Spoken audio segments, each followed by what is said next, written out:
자, 아까도 말씀하신 것처럼 자 이제 법무부 장관의 이러면 약간 좀 위헌적인 위법적인 지금 행동을 계속 하고 있다. 네. 이 부분에 대해서는 지금 당내에서 뭐 해임 건의 또는 뭐 조금 더 세게 탄핵 네, 얘기까지 나오고 있는데 이거는 실현 가능성 어떻게 보세요? 일단 제일 먼저 쉽고 빠르게 할 수 있는 것은 위법한 시행령에 대해서 국회가 조치를 취할 수 있는 제도가 하나 있거든요. 국회법에. 그게 어떤 거냐면은 그 해당 상임위에서 의결해서 국회 본회의에서 의결까지 하면은 정부에 그 시행령이 법에 위반되니까 조치를 취해라라고 요구를 할 수 있습니다. 그럼 정부는 거기에 대해서 조치 결과를 보고하도록 하는 제도가 있어요. 그래서 이 제도를 먼저 활용해 보자라는 것이 지금 당 지도부의 보관인 것 같아요. 이거는 뭐 어떻게 보면 정치적 논란이 그렇게 크지 않은 사안이니까. 여기 또 걸림돌이 있습니다. 법사위에서 통과시켜야 되는데 행안위에서 통과시켜야 되는데 법사위원장, 행안위원장 다 내줬거든요. 여기 큰 걸림돌이 하나 있습니다. 이게 가장 쉬운 방법이면서도 가장 큰 걸림돌이 있는 것이죠. 아니 그럼에도 그거는 또 정부에서 네, 뭐 별 조치를 안 하면 또 그만이잖아요. 그렇긴 한데 이제 하나하나씩 누적돼 가면서 정치적으로 쌓아갈 수 있는 것들 명분이 더 생기는 것이죠. 명분은 싼다. 네. 그리고 말씀하신 것처럼 또 쉽게 할 수 있는 것이 해임 건의입니다. 해임 건의를 해도 아마 틀림없이 그 뭐 윤 대통령은 받아들이지 않을 것인데 이것도 정치적인 명분은 충분히 쌓을 수 있는 중요한 요소가 될 수 있죠.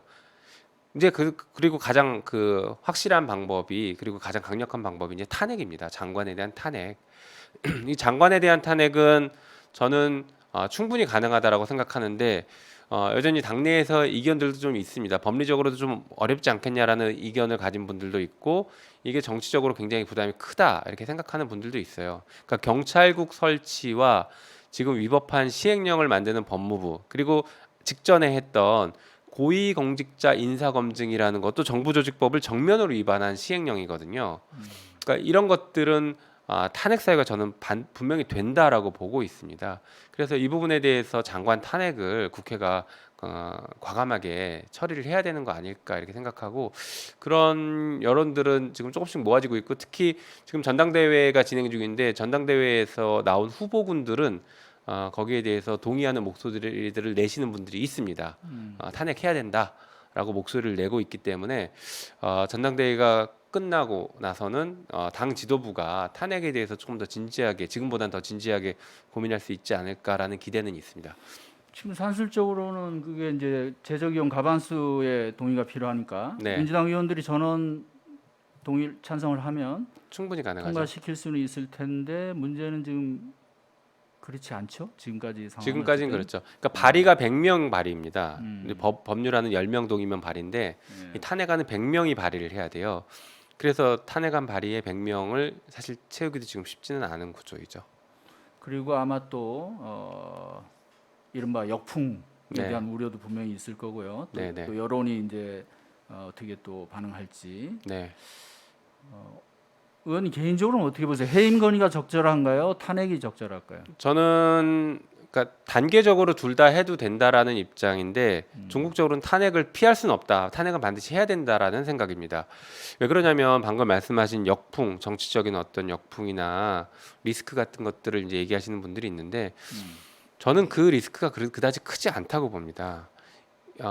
전략적으로 보자면 한동훈 탄핵 같은 경우에는 그 헌법재판소에서도 받아들일 가능성이 상당히 높습니다. 왜냐하면 고위공직자 인사검증을 법무부에서 위법하게 하겠다라고 하고 있고 그것은 헌법재판관이나 대법관에 대한 법관에 대한 인사검증도 지금 법무부 장관이 다 하겠다는 것이거든요. 그래서 법무부 장관의 마음에 들지 않으면 인사검증을 나쁜 보고서를 작성해버리면 하고 싶은 사람이 또 못할 수 있어요. 다시 말해서 판사들이 법무부 장관 한동훈에게 예속될 수밖에 없는 구조예요.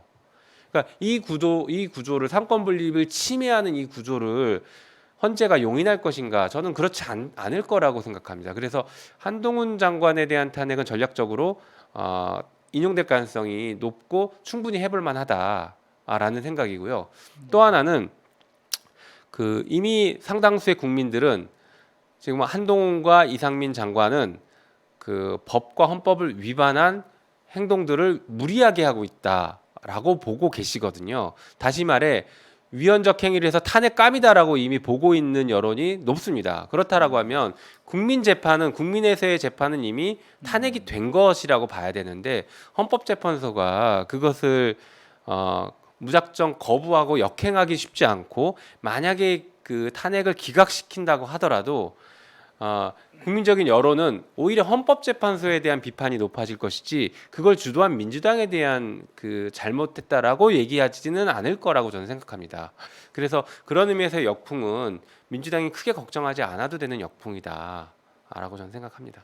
사실 뭐 주요 고비마다 늘 그 역풍 논란이 네. 있었죠. 그래서 아무것도 안 했죠 여지껏. 그 역풍 있는지 없는지 불분명한 역풍 때문에 민주당이 아무것도 안 해왔던 것이 문제죠. 아니 물론 이제 뭐 여론 의식 안 할 수는 없겠으나 사실은 그 이제 그 실체가 좀 불분명하고 그죠 대체로 네. 보면 또 이제 보면 어떻게 보면 보수 언론이 사실 여론을 주도하는 경우가 또 그렇죠. 많잖아요. 영향을 많이 끼치는데 근데 이번에 그 보니까 그 이번에 이제 한동훈 법무장관 시행령 이 발표에 대해서 보수 언론 중에 그 유난히 동아일보의 논조가 좀 눈에 띄던데 상당히 그 조목조목 비판을 하면서 강하게 좀 질타 비슷하게 했더라고요. 그래서 네. 다른 또 보수 언론과 달리 그래서 이거는 이런 식으로 하면 법적인 안정성을 해치는 것이고 일단 더구나 또 아까 말씀 하셨지만은 헌재 네. 권한쟁의 심판 청구를 해놓은 상태에서 이것도 균형도 안 맞고 그다음에 심지어 뭐 이런 수사 범위를 임의로 규정해서 수사 종류를 그렇게 막 놓고 빼고 한 것에 대해서도 이게 어떻게 니네 마음대로 이렇게 할 수 있는 거냐 그렇죠. 이렇게 비판을 했더라고요. 그래서 네네. 그런 거 보면 지금 말씀하신 대로 여론도 네. 여기 대해서 좀 비판적인 게 상당히 좀 더 강하지 않나. 네. 그죠? 뭐 이른바 중도층 여론에서도 좀 그렇겠죠 그러면?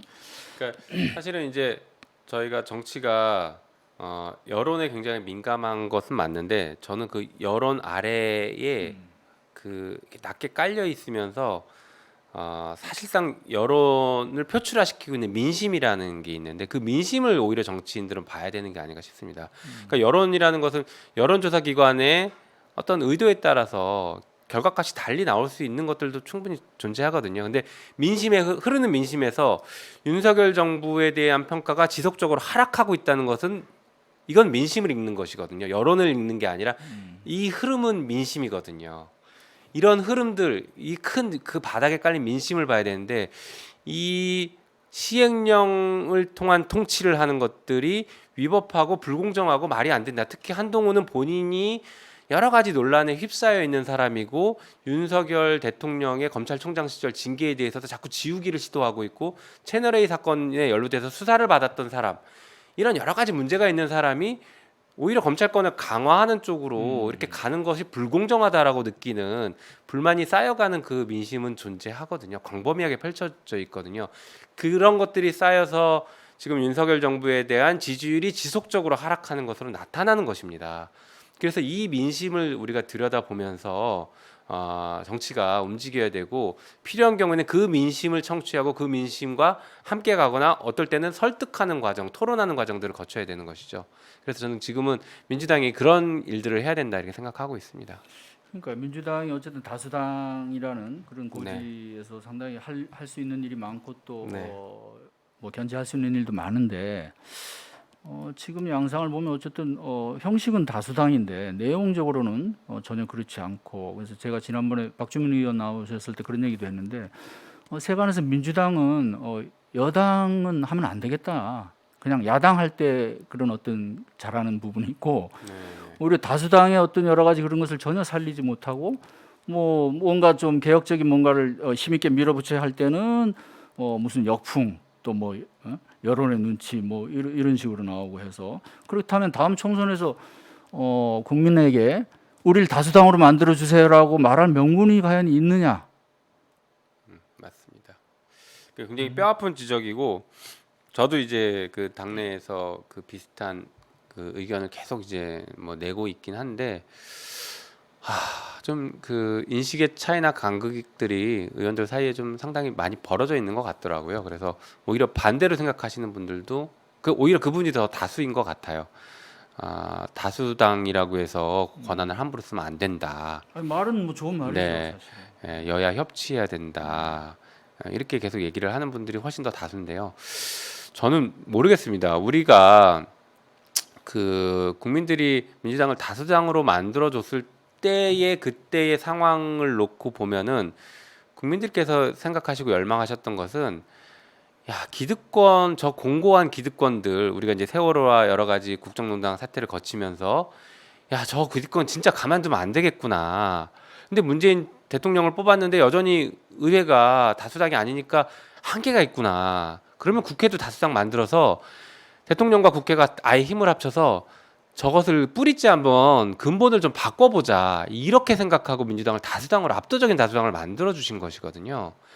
그런데 그 의사를 오히려 자꾸 받아들이지 않고 아니냐 협치해야 돼 우리가 다수당이라고 해서 나중에 입장이 바뀌면 어떡할래 라는 얘기를 자꾸 협치만 얘기하고 있거든요. 근데 협치는 원론적인 얘기고 중요한데 협치를 할 때가 있고 시기가 있고 그런 것들이 있는데 지금은 그 협치보다는 그 구조적인 문제를 개혁하는 게 더 중요한 때다 저는 그렇게 생각합니다. 그래서 필요할 때에는 그 과반 이상의 의석수를 적극적으로 활용해서 바꿔놔야죠. 바꿔놓고 평가받아야죠.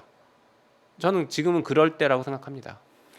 예, 시간이 이제 뭐 많이 되는데 마지막으로 하나만 짚어보자면 자 어쨌든 이런 지금 그런 비판 여론도 강하고 한데도 윤석열 대통령과 한동훈 법무장관 또 이상민 행정안전부 장관 이런 분들 보면 무언가 믿는 구석이 있는 것 같아요. 그래서 그분들도 다 국민을 내세우잖아요. 네네. 국민의 뜻에 따라서 네. 또 뭐 심지어 과거에는 청와대에서 하던 거를 우리가 정상적으로 지금 돌려놓는 거다. 네. 뭐 이런 논리까지 펴면서 그다음에 또 역시 이제 검찰 논리 국민에게 검사가 직접 이렇게 하는 것이 네. 수사하는 것이 이로운 것이다. 이제 어쨌든 여기서도 국민을 내세운단 말이죠. 그 이분들은 아까 이제 잠깐 말씀도 하셨지만 이분들이 말하는 국민 또 이분들이 말하는 어떤 나름의 어떤 논리가 있는데 네. 그럼 이분들이 생각을 진짜 완전히 잘못하는 건가요? 아니면은 자기네 정권에 어쨌든 소수 지금은 소수가 될지 모르지만 그 지지층을 바라보고 이렇게 하는 것이라고 봐야 될까요? 글쎄 이제 뭐 여러 가지 분석이 있을 수 있겠지만 이제 우파 포퓰리즘 정권이라고 저는 좀 이렇게 진단하고 싶은데요. 과거 미국에서 트럼프 정부가 들어섰던 우파 포퓰리즘 정부가 우리도 지금 들어선 게 아닐까 이렇게 생각이 됩니다. 우파 포퓰리즘 정부의 특징 중에 하나가 국민을 자의적으로 판단해서 나눠버리는 것입니다. 그래서 나한테 동의하고 협조하는 국민만 국민이고 그렇지 않은 국민은 폭동 혹은 법을 위반한 처벌해야 될 대상 이런 식으로 나눠가거든요. 근데 아시는 것처럼 윤 대통령의 언어를 보면은 그런 얘기들을 많이 합니다. 서초동에서 촛불 집회했던 사람들은 법에 의해서 처벌돼야 되는 사람들 이런 식으로 국민을 나누거든요. 그렇지 않은 나를 지지해주는 것만 국민이다. 이렇게 나눠가는 특징들을 갖는데 그 특징을 고스란히 보여주고 있다라고 생각합니다. 또 한편으로는 지금 저쪽에서 여러 가지 논리나 논거들을 내세우고 있지만 지금 대통령의 지지율, 정부의 지지율을 보면 그들이 틀렸다는 게 명확한 것이죠. 그래서 이런 낮은 지지율, 설사 자기들이 정말 맞다고 생각하더라도 이런 낮은 지지율일 때 법을 위반한 무리를 해서는 안 됩니다. 이렇게 낮은 지지율이면 오히려 국회와 상위에서 협조해서 끌고 나가야 되죠. 다시 말해 협치는 저쪽에서 지금 저희한테 요구를 해야 되는 것이지 민주당이 먼저 나서서 협치를 할 때가 아닌 것이에요. 예, 그런 문제가 있다라는 것 하나 말씀드리고 또 이제 정치적인 의미에서 보면 한동훈, 이상민은 이런 것들을 정쟁화시키는 것을 지금 오히려 노리고 있다라고 저는 생각합니다. 낮은 지지율을 반등시키기 위해서 이슈를 다른 데로 끌고 가서 정쟁화시키는 것이죠. 그리고 특히 검찰과 관련된 이슈는 윤석열, 한동훈이 이 두 분이 가장 잘하는 곳이다. 내가 제일 전문가야라고 생각하는 그 싸움장이기 전장이기 때문에 일로 끌어들이고 싶은 겁니다. 그래서 이쪽 전장으로 끌어들여서 여기서 막 싸우면서 지지율 반등을 꾀하려고 하는 것이고 국민을 내세우면서 또 한편으로는 이게 만약에 틀렸다라는 것을 국민들이 판단하시더라도 이 수사권을 가지고 보복 수사해서 기소까지 나갈 것이거든요. 이때 거봐라 우리가 맞지 않냐. 저들은 반대했던 게 이 수사를 막으려고 반대했던 거다. 이 논리를 펼 것이거든요. 그 밑그림이 이미 다 짜놨고 그렇게 맞춰서 흘러갈 겁니다. 나중에 몇 년 뒤에 무죄 나오더라도 우리는 뭐 법원이랑 우리는 생각이 다를 뿐이다. 판단이 다르다. 우린 여전히 맞다. 이렇게 늘 얘기하거든요. 아실지 모르겠지만 서울시 공무원 간첩 조작 사건인 유우성 사건에서 중국 공문서가 위조됐던 사건이지 않습니까? 그때 검찰의 논리가 정말 황당했습니다. 중국 정부가 얘기하는 위조됐다라는 말만 믿지 말고 나도 대한민국 정부니까 위조되지 않았다 내 말도 믿어라. 내 말을 믿어야지. 야, 너 대한민국 국민이면 대한민국 정부 말을 믿어야지 왜 중국 정부 말을 믿냐. 이런 논리를 내세웠거든요. 그 오만함과 내가 곧 정부다. 짐이 곧 국가다. 이런 식의 태도가 검찰에게는 정말 켜켜이 쌓여 있고 그렇게 녹아 들어가 있거든요. 그런 것들이 여전히 지금 계속 반영되면서 보복 수사를 통해서 지지율 반등을 우리가 맞았다 이 얘기를 하고 싶은 겁니다. 지금은. 아이고, 뭐 시간이 거의 1시간이 됐고요. 네. 혹시 뭐 마지막으로 조금 덧붙이실 말씀 있으면 하시고 이제 정리를 해야 될 것 같습니다.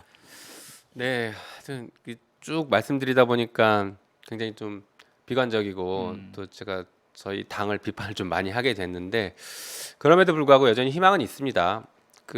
아까 말씀 안 드렸지만 권한쟁의 심판을 청구하는 방법 등을 포함해서 여러 가지 다양한 방식들을 지금 더 연구하고 있고 그리고 새로운 지도부가 들어서면 이 문제에 대해서는 좀 강력하게 대처를 하지 않을까라는 기대를 하고 있습니다. 사실 그런 기대들이 지금 전당대회에서 뭐 특정 후보들에게 굉장히 많은 지지율이 나오는 것들이 그런 기대가 지금 모이고 있다라고 저는 생각하거든요.